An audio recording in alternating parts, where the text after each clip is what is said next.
I'm gonna teach you how to do a super cute braid. So bring your hair to the side and you're gonna grab a section of hair just right in the center and braid it. All right, we have our section of hair braided. We are gonna divide the rest of our hair into 3 sections. Then we want our braided section to be right next to our section of hair that's closest to our head.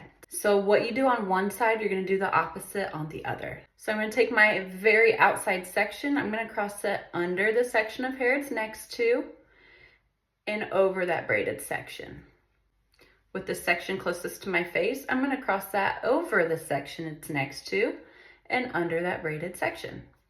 Repeat all the way down. Take my outside section, cross it under the section it's next to, and then over that braided section. Sorry, I've got curls.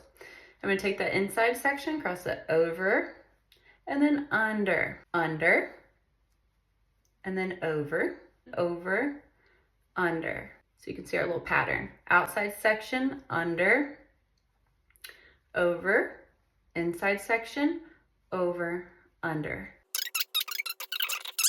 And I'm gonna take that hair tie off of my braided section.